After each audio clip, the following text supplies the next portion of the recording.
انا عندي بنتي من نهار 30 نوفمبر مشات تصلي في المغرب ما عاودتش رجعت. اتصلت يعني مشيت شكيت باسبورها عندي، بطاقة التعريف بتاعها عندي، لا استغفر بطاقة التعريف لا، اوراقها الكل عندي في الدار فهمني.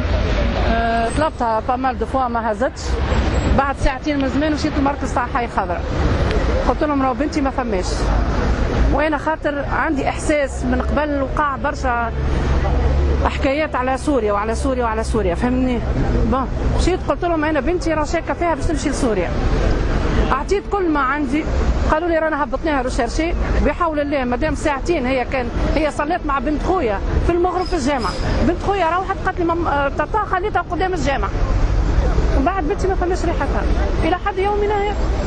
بعد من نهار 30 نوفمبر اتصلت بيا نهار 9 جانفي، قالت لي ماما انا راني وصلت لسوريا ونحمد ربي ونشكر هكا. بعد قعدت شهر ونص ولا شهرين ما اتصلش بيا.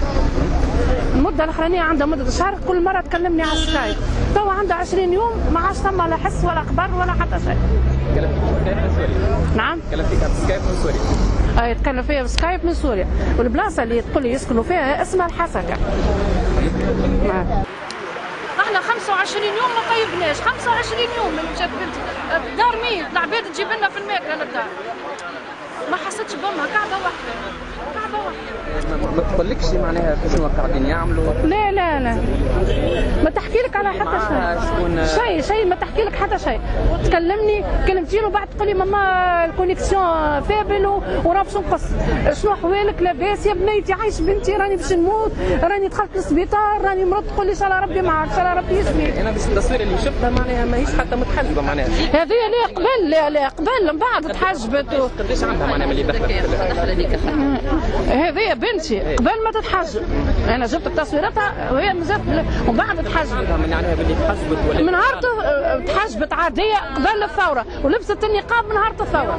لقينا واحده بركه اللي هي احنا وجاتنا معلومه اللي هي تعاون فيهم، وجابوها للمركز بتاع الحي الاولمبي وخذوا منها معلومات، ومن بعد المراه قالوا لنا وقفوها، وبعد لقيناها تدور وما فما حتى شيء. طيبوها شدوها بالانترنت تتكلم في سكايب مع شكون في سوريا وتقول لها خرج لي فلانه وخرج لي فلتانه وتسيبت.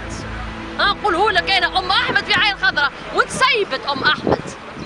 ام احمد هذه هي تسيبت في ليلتها، تسيبت بر انترنت تشدت تخرج البنات وخرجت وروحت هكا في دارها، ولدها هكا مشى لسوريا، وهي البنت تحب تجي لسوريا وتخرج البنات، هي تخرج في الاولاد تاخذ الفلوس. خرجت ما بدت حتى ليله في القرشاني في قامة الارهاب تاع ميتشيل فيل، وخرجت وروحت. افتراضا اني بنتك تو تشوف فيك وتسمع فيك، شنو الرساله اللي حابه توجهها لها؟ نقول لها حتى شيء، نقول لها روح، نقول لها شوف كيفاش تروح، ونقول لها راني توحشتك برشا عايش بنتي. هذا ديما نقوله لها.